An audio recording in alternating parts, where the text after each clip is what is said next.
Big role, and for someone that hasn't got a huge background in basketball, what are you hoping to achieve over the next little period? To learn something about basketball, hopefully. No, I've got very little background in basketball, but I've been a sports enthusiast all my life, but I'm really heavily into governance and very much looking forward to the leadership of the board, because I think the NBL, if it can show the way forward and develop the relationships with sustainable clubs, that's going to really help the competition. What's your big challenge straight away once you step into the role?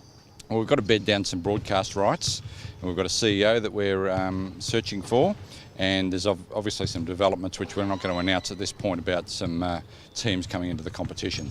But there's a whole heap of other work to do just in relation to streamlining the operations of the NBL so that the clubs work really smoothly, and there's a lot to do. I'm really looking forward to a big workload. You mentioned the sustainability of clubs. Are you concerned about the futures of some of those clubs? Well, some of the clubs aren't run as well as other clubs, that's clear, and the league is very much looking forward to assisting those clubs, not financially assisting, not subsidising them forever, but assisting them and bringing them up to best practice so that they can be a sustainable model, and we're not relying on benefactors to run the clubs. Graeme, we haven't heard a great deal about the Brisbane bid since the Blitz. Are you able to give us an update on that?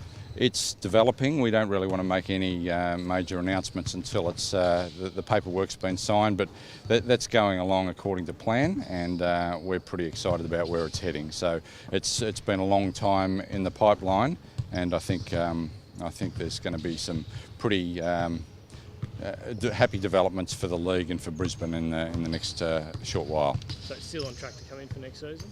We're working on it. Yeah, as I said, we won't make any definite announcements, but there's some very capable people got their eye right on the ball there, so hopefully that will go the way we're expecting it to go.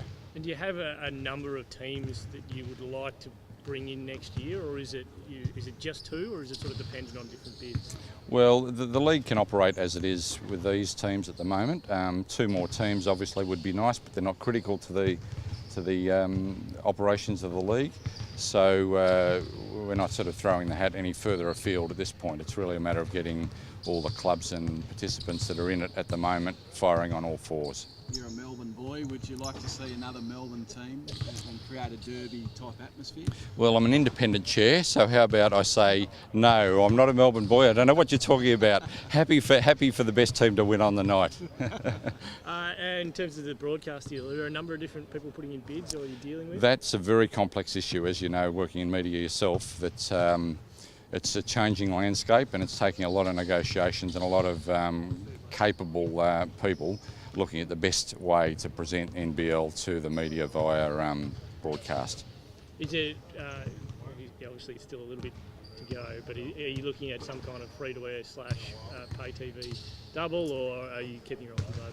Keeping our options open, but it's such a fast-moving environment at the moment. We need to keep our options open, but you wouldn't be surprised if there's a combination, a shandy of the various options in relation to that.